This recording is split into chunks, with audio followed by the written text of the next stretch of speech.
இன்றைக்கி நம்ம கூலி அறவைக்கு மரசைக்கிள் ஆட்டோ ஒருத்த வந்துருக்குறாங்க. கூலி அறவைக்கு ஆட்ட போகிறோம். ஆனால் கூலி அறவைக்கு வந்து மரசைக்கிள் ஆடுறது கொஞ்சம் குறைவாக தான் இருக்குது. ஆனால் எண்ணெய் வந்து சேல் வந்து பார்த்தோன்னா மரச்செக்கு எண்ணெய் தான் விரும்பி அதிகம் வாங்குறாங்க, சேல்ஸ் ஆகிறது. ஆனால் கூலிக்கு ஆட்டோவில் யாருக்கும் பொறுமை இல்லை. ஒருத்தர் தெரிஞ்ச சிஸ்டர் ஒருத்தர் வந்துருக்குறாங்க. அவங்க வந்து ரெகுலராக ஆட்டுவாங்க. ஏன்னா இப்போ நான் கிட்டத்தட்ட ஒரு 4-5 வீடியோ எடுத்து போட்டேன். மரசைக்கிள் எண்ணெய் எதனால் கூலிக்கெலாம் ஆட்டுறாங்களா இல்லை எண்ணெய் மட்டும் தான் சேல்ஸ் ஆகுது, நிறைய பேர் சந்தேகம் கேட்டிருந்தாங்க. இன்றைக்கி கூலிக்கு ஒருத்தவங்க ஆட்டோ வந்திருக்காங்க. எத்தனை கிலோ போடுறாங்க, அதுக்கு எவ்வளோ வெள்ளம் சேர்க்குறாங்க, எவ்வளோ நேரத்தில் ஓடி முடிக்குது, அது முழு தகவலை இப்போ நான் உங்களுக்கு காமிக்கிறேன். இப்போ வந்து செக்கை சுத்தம் பண்ணி வச்சுருக்கிறோம். இப்போ நம்ம வந்து எள்ளை கொட்ட போகிறோம். ஏன்னா எள்ளை கொட்டுறதை வீடியோ எடுக்கிறது என்கிட்ட ஆள் இல்லை. நான் ஒரே ஆள் தான் எடுத்துக்கணும், ஒரே ஆள் தான் எள்ளை கொட்டணும். அதெல்லாம் வந்து பார்த்தோன்னா எள்ளு பாருங்கள், எள்ளு 20 கிலோ எடை போட்டு வச்சுருக்கிறாங்க. ஒரு செக்குக்கு உண்டான எள்ளை அப்படியே எடை போட்டு வச்சுருக்கிறாங்க. அவங்களால தூக்க முடியாது சொன்னாங்க, அதை நானே தூக்கிக்கிறேன். இந்த 20 கிலோ எள்ளுக்கு வந்து பார்த்தோன்னா 2 கிலோ வெல்லம் போட்டுக்கிறாங்க. இவங்க வந்து பார்த்தோன்னா நாட்டு வெல்லம் தான் போடுறாங்க. சில பேர் கருப்பட்டி வெல்லம் போடுறாங்க. கருப்பட்டி வெல்லம் ரேட்டு அதிகங்கிறதுனால நாட்டு வெல்லத்தையே உருண்டை வெல்லத்தையே போட்டுக்கிறாங்க அவங்க. இப்போ வந்து நம்ம செக்கில் வந்து எள்ளை கொட்டி விட்டோம். கொட்டி விட்டதுக்கப்புறம் இப்போ எள்ளை கொட்டி விட்டாச்சு. இப்போ இதுக்கு உண்டான வெல்லத்தையும் உள்ளுக்குள்ளே போடுறோம். போட்டாச்சு. வெள்ளத்தை போட்டு வச்சு நம்ம செக்கை ஆன் பண்ணிக்கிறோம். செக்கை போட்டோன்னே சுற்ற ஆரம்பிக்குது. நம்ம வந்து தேவையான தண்ணி ஊற்றிக்கிறோம். ஒரு 20 கிலோவுக்கு வந்து பார்த்தோன்னா சரியாக 1 லிட்டர் தண்ணி ஊற்றணும். எள்ளை பொறுத்தல ஒரே நேரத்தில் தண்ணி ஊற்ற விடாங்க. அந்த 1 லிட்டரையும் ஒரு 3 டைமாக ஊற்றினா நல்லது. கடலை பொறுத்தல ஒரே நேரத்தில் ஊற்றிடலாம். எள்ளை பொறுத்தல ஒரு நேரத்தில் ஊற்றக்கூடாது. இப்போ வந்து பார்த்தோன்னா சரியாக செக்கை ஆன் பண்ண நேரம் வந்து பார்த்தீங்கன்னா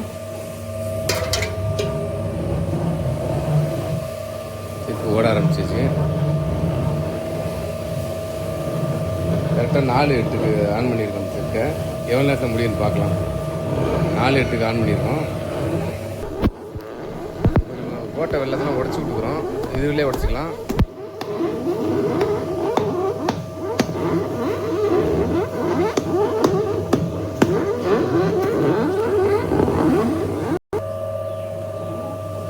எள்ளு தண்ணி சக்கரை 3 போட்டு கரெக்டாக 2 நிமிஷம் ஆகுது. 2 நிமிஷத்தில் கரெக்டாக எண்ணெய் வர ஆரம்பிச்சிருச்சு. 2 நிமிஷம் எண்ணெய் வர ஆரம்பிக்கல அப்படின்னாவே நம்ம ஏதோ தப்பு பண்ணியிருக்கோம் அப்படின்னு சொல்லி நம்ம கண்டிப்பாக தெரிஞ்சுக்கணும். என்ன தப்பு பண்ணோம், தண்ணி தான் கூட உரைச்சி ஊற்றிருப்போம். ஒன்று தண்ணி ஊற்றாமல் விட்டுருப்போம், தண்ணி கூட உரைச்சி ஊற்றிருப்போம். இது வந்து தண்ணி ஊற்றல் தான் இருக்குது. மாய்ஸ்சரைஸ் மிஷின் தான் பிரச்சனை இருக்காதுங்க. நம்மகிட்ட மாய்ஸ்சரைஸ் மிஷின் இல்லை. அதில் நம்ம வந்து கண் பார்வையில் தான் பார்த்து ஊற்றிக்கிட்டு தோராயமாக கையை பிடிச்சி பார்த்து இந்த எள்ளு ஓரளவு ஈரம் இருக்குது, ஈரம் இல்லாடிட்டு இதை பார்த்து தான் ஊற்றுறோம். திருப்பி ஓடி திரும்ப ஒரு 5 நிமிஷம் கழிச்சு திரும்ப ஒரு 1/4 லிட்டர் எண்ணெய் தண்ணி ஊற்றலாம். அதுக்குள்ள எண்ணெய் பாருங்க நல்லா வர ஆரம்பிச்சு வந்துக்கிட்டு இருக்கு. இதை மட்டும் கரெக்டாக நோட் பண்ணிக்கோங்க. நீங்கள் எப்போ செக்காடினாலுமே எண்ணெய் உடனடியாக வரலன்னா கண்டிப்பாக தண்ணி தான் பிரச்சனைங்க. இது நான் நிறையா இது மாதிரி பிரச்சனை நிறையா வந்திருக்கு. நம்ம கண்டுக்கிறது இல்லை. அப்புறம் இது சம்மந்தமாக கொஞ்சம் ஆராய்ச்சி பண்ணி வீடியோ நிறைய பார்த்து நம்ம வாங்கினது வந்து சென்டெக்கில் வாங்கணும், சென்டெக் இன்ஜினியரிங்கில் வாங்கணும். அவர்கிட்ட நிறைய சந்தேகத்தை கேட்டு தெரிஞ்சுக்கிட்டேன். நம்ம கனகராட்சி பரமசிவம் அவர்கிட்ட நிறைய தெரிஞ்சுக்கிட்டேன். அவர் சொன்னார் என்ன இந்த தப்புலாம் பண்ணாதீங்கன்னு சொல்லி சொன்னதால இப்போ நமக்கு ஒரு தெளிவு ஏற்பட்டுக்குச்சு. பார்த்தீங்கன்னா எண்ணெய் தொடர்ந்து வந்துக்கிட்டே இருக்கணும். எண்ணெய் வரல அப்படின்றாலே நமக்கு பெரிய சந்தேகம் வரணுங்க. எண்ணெய் தொடர்ந்து வந்துக்கிட்டே இருக்கணும். இது வந்து ஆட்டோமேட்டிக் சொல்லுவாங்க. நம்ம கிட்ட நிற்கவே தேவையில்லை, போட்டு விட்டு வேறு வேலைக்கு போயிடலாம். ஆனால் டைம் எடுக்குமே தவிர தெளிவாக ஆட்டி முடிச்சிருதுங்க. நம்ம வேறு வேலை இருக்கிறவங்களுக்கு இந்த செக்கு ஓகே. இது பாட்டு போட்டு விட்டு நம்ம வந்து மற்ற வேலை நம்ம பார்த்தா மில்லுக்குள்ளே நிறைய மிஷினரிஸ் வச்சுருக்கேன். அது சம்மந்தமாக வீடியோ ஒன்று போட்டிருக்கேன். இந்த மாவரைக்கிற மிஷினமாக இருக்கட்டும் அல்லது மிளகா மல்லி அரைக்கிற மிஷின் இது சம்மந்தமான சந்தேகம் ஏற்பட்டால் கண்டிப்பாக கேளுங்க. ஏற்கனவே வீடியோ பதிவு பண்ணி திரும்பவும் வீடியோ பதிவு பண்ணாலும் கண்டிப்பாக பண்ணுறேன். நம்ம காணம் போட்டு கரெக்டாக 20 நிமிஷம் ஆகுதுங்க. 20 நிமிஷத்தில் வந்து 2 டைம் தண்ணி ஊற்றிட்டேன். இப்போ 3ஆவது டைம் தண்ணி ஊற்ற போகிறேன். ஏன்னா கொஞ்சம் புண்ணாக்கு வந்து பார்த்தீங்கன்னா கொஞ்சம் வரட்டி மாதிரி இருக்குது. அதில் இப்போ திரும்ப கொஞ்சம் தண்ணி ஊற்றிக்கிறேன். ஏன்னா அதோட கொள்ளலை வந்து கரெக்டாக 1 லிட்டர் ஊற்றிடணும். அதை நம்ம 3ஆவது ஊற்றினாலும் சரி, 4ஆவது ஊற்றினாலும் சரிங்க. இப்போ 3ஆவது டைம் ஊற்றுறேன். இதோட இந்த நான் வச்சுருக்க சொம்பு வந்து பார்த்தோன்னா இது ஒரு 1/4 லிட்டர் 300 ml பிடிக்கக்கூடியதுங்க. எண்ணெய் வந்து பார்த்தீங்கன்னா இவ்வளோ தெளிவாக வருது பாருங்கள். மரச்செக்கில் தான் இவ்வளோ தெளிவாக எண்ணெய் வரும். இரும்பு ரோட்டில் வந்து இவ்வளோ தெளிவாக எண்ணெய் வராது. அது வந்து பார்த்தோன்னா ஒரு ரெட் கலர் லைட்டாக வரும். இதில் வந்து பார்த்தோன்னா கொஞ்சம் ஒயிட்டாக வருதுங்க. அதான் காமிச்சேன்னு தெரியும் பாருங்கள். இது நல்லெண்ணெய், இந்த கீழே இருக்குது பாருங்கள் கல்லெண்ணெய். 2க்கு வித்தியாசம் தெரியாது, தெரியவே தெரியாது. இது ரோட்டரியில் ஆட்டுறதுக்கும் மரச்செக்கில் ஆட்டுறதுக்கும் இதான் வித்தியாசம். இது மரச்செக்கில் ஆட்டுற எண்ணெய் எப்போவுமே இந்த கலர் தான் இருக்கும். நீங்கள் அதே ரோட்டரிக்கு போனீங்கன்னா அந்த கலருக்கு வந்துடுங்க. இப்போ இந்த கலர் கூட கொஞ்சம் கருப்பு இல்லைம்பாங்க, இந்த கலர் கூட வந்துடும் ரோட்டரியில் ஆட்டினீங்கன்னாக்க. ஆனால் வருஷம் ஆனதால அந்த எண்ணெய் அப்படி தெரியும். இரும்பு செக்குக்கும் மரச்செக்கும் இதான் வித்தியாசங்க. அதனால் ஒரு சில பேர் தான் அதில் விவரம் மட்டும் தான் மரச்செக்கில் ஆட்டுறாங்க. பாக்கி யாரும் மரச்செக்கில் விரும்பல. கிராமத்துக்கு செட் ஆகலைங்க. டவுனுக்கு ஓகே தான் நான் நினைக்கிறேன். அது டவுனில் வச்சுருங்க. கண்டிப்பாக கமெண்டில் தெரிவிங்க உங்களுக்கு எப்படி இந்த தொழில் வாய்ப்பு இருக்குது அப்படின்னு. மின்சாரம் துண்டிக்கப்பட்டிருக்கு. இது கொஞ்ச நேரமாக மின்சாரம் எல்லாமே செக்கோடி சும்மா நிற்கிது. இது நம்ம மூணாவதாக ஒரு சொம்பு ஊற்று நல்ல தண்ணி அதில் கொஞ்சம் கூட போயிடுச்சு நினைக்கிறேங்க. ஒரு 50 மில்லி கூட போனால் சோழி முடிஞ்சிருங்க. ஒரு 50 மில்லி தான் ஜாஸ்தியாக போயிடுச்சு. ஆனால் பார்த்தீங்கன்னா கொஞ்சம் ஈரப்பதமாகவே இருக்குது. புண்ணாக்கு பார்த்தா தெரியும். அதில் கரண்ட்ன்றது ஒரு பக்கம் நல்லது தான். அந்த இதெல்லாம் இப்போ உணர்ந்து இப்போ போட்டோன்னு சரசன எண்ணெய் வந்துடும். கிட்டத்தட்ட ஒரு 10 நிமிஷம் இருக்கலாம். 10 நிமிஷம் வரைக்கும் கரண்ட் இல்லை. நம்ம ஒரு 1/2 மணி நேரம் 35 நிமிஷம் செக்க ஓட்டிலாம் தெளிவாக இருந்த அந்த டைமு. கூலி அறவை தான் இது. இன்னொரு விஷயம், கூலி அறவை வந்து நீங்கள் உங்கள் ஏரியாவில் என்ன ரேட்டு வாங்குறீங்கன்னு சொல்லி கமெண்டில் தெரிவிங்க. நானும் பார்த்துக்கிறேன். பார்க்கலாம் எவ்வளோ நேரத்தில் ஓடி முடியும் பார்ப்போம். கிட்டத்தட்ட கரண்ட் போய் 20 நிமிஷம் மேலே ஆச்சுங்க. கரெக்டாக 23 நிமிஷம் மேலே கரண்ட் நின்று போயிடுச்சுங்க. கரண்ட் நின்று போனதால செக்கை போட்டால் தண்ணி வர ஆரம்பிச்சிச்சு. இப்போ இந்த கரண்ட் நின்றதால தான் செக்கும் லேட்டாக ஓடுறதுக்கு காரணம் கண்டிப்பாக. என்ன இப்போ ஆடி முடிச்சாச்சு. கிட்டத்தட்ட 3/4 மணி நேரம் போல் ஓடி போச்சுங்க. ஏன்னா கொஞ்சம் நேரம் முன்னாடி எடுத்துருக்கலாம். அது தண்ணி கொஞ்சம் கூட குறைச்சி ஊற்றினா அதில் ஒரு சின்ன மிஸ்டேக்கு. இப்போ அந்த 20 கிலோ எள்ளுக்கு எவ்வளோ எண்ணெய் வந்துடும் சொல்லி பார்க்கலாம். ஃபஸ்ட்டு எம்டி கேனை வெயிட் போட்டுக்கலாம். இந்த எம்டி கேனுக்கு வாளி தந்துருக்காங்க, பால் வாளி. இதை மூலம் எடை போட்டுக்கும். கரெக்டாக 900 கிராம் இருக்குது.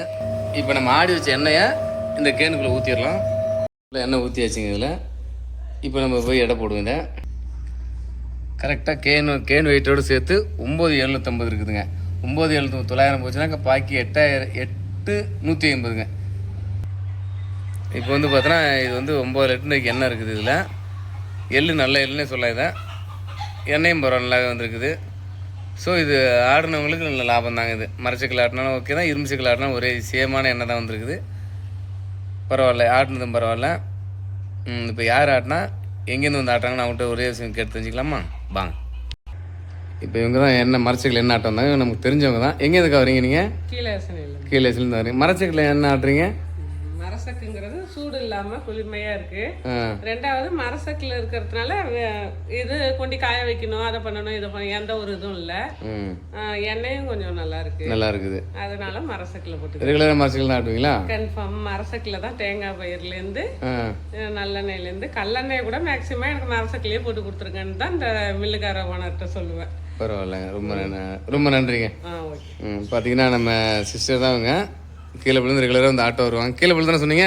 கீழே எஸ்என்ல சொல்லியிருக்கேன். ஆனால் நான் இருக்கிறது கீழே எஸ்என்லையும் இருக்கீங்க, கீழே புழுவில் இருக்கீங்க. அவங்க ரெகுலராக வந்து ஆட்டோ வராங்க. இவங்களும் வந்து பார்த்தீங்கன்னா மரசக்கில் தான் அடிக்கடி ஆடுறாங்க. சரி, உங்களுக்கு மரசக்கில் ஆடுன்னு பார்த்தீங்கன்னா, அதாவது நான் அரியலூர் பக்கத்தில் கீழப்பூர் பக்கத்தில் மில்லு இருக்குது.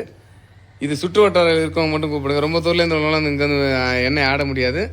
எண்ணெய் வேணால் வாங்கிக்கங்க. நீங்களாம் நம்ம வந்து ஒரிஜினல் மரசக்கில் தான் ஆட்டி கொடுக்குறோம். எந்த எண்ணெய் கேட்டாலும் கண்டிப்பாக கூப்பிடுங்க. கண்டிப்பாக வந்துட்டு எண்ணெய் தரம் வந்துட்டு இந்த மில்லுக்கு வந்துட்டு பரவாயில்ல. எண்ணெய் நல்லா இருக்கு. எண்ணெயோட இல்ல ஆட்டணும் கொண்டு போட்டு வந்தோம், ஆட்டி வச்சாங்க, அதை பண்ணாங்க, அது அப்படி எல்லாம் ஒரு இது இல்ல. ஒரு எங்களுக்கு டைம் கிடைச்சா நின்று ஆட்டிக்கிட்டு போவோம். ஒர்க்கு அதிகமா கொல்லையில வேலை இருந்ததுன்னா போயிடுவோம் இறக்கி வச்சுட்டு. ஆட்டி பதப்படுத்தி கரெக்டா மூடி வச்சிருப்பாங்க. நாங்க 4 நாள் கழிச்சு கூட வந்து எடுத்துட்டு போவோம். ஒரு நம்பிக்கையான ஒரு இது, நம்பிக்கையான மில்லுன்னே சொல்லலாம். ஆமா, கன்ஃபார்ம். சரி, நம்ம மில்லு நம்பிக்கையான மில்லுன்னு சொல்லி ஒரு சர்டிஃபிகேட் கொடுத்துருக்காங்க. என்ன தேவைப்பட்டாலும் கூப்பிடுவாங்க. கூலிக்கு ஆட கூலிக்கு ஆடுனாலும் சொல்லி கண்டிப்பாக வாங்க. இடத்த விட பைசாவும் செக்குக்கு வந்து காணத்துக்கு எனக்கு அரியலூர்ல மரசக்கை விட ஒரு 2 ரூபாய் 5 ரூபா கம்மி. 5 ரூபா கம்மிங்க. 5 ரூபாயா? அது தவறான 12 ரூபாயா? 15 ரூபா இந்த வருஷம். இந்த வருஷம் 15 ரூபா ஆகிட்டாங்க. போன வருஷம் 13 ரூபாய்க்கு தாங்க. அதனாலதான் சொல்றேன், கம்மி பைசாவும் கம்மி, தரம் பொருள், வேலையும் இன்னும் கொஞ்சம் ஓடட்டும், கொஞ்சம் எண்ணெய் வர மாதிரி இருக்குன்னா கூட சரின்னு விட்டு அதை சுத்தப்படுத்தி தான் இது பண்ணி விடுவாங்க. ரைட்டுங்க. அர்ஜென்ட்டுக்கு வேலையை முடிச்சாலும் செய்ய மாட்டாங்க. சரி, ரைட்டுங்க. உங்கள் தகவலுக்கு மிக்க நன்றிங்க. நன்றி. வெல்கம். வாங்க, உங்களுக்கு தேவைப்பட்ட கண்டிப்பாக வாங்க. என்ன வேணாலும் வாங்க, கூலிக்கு ஆறுனாலும் வாங்க. நன்றி, வணக்கம். அடுத்த வீடியோ சந்திக்கலாம்.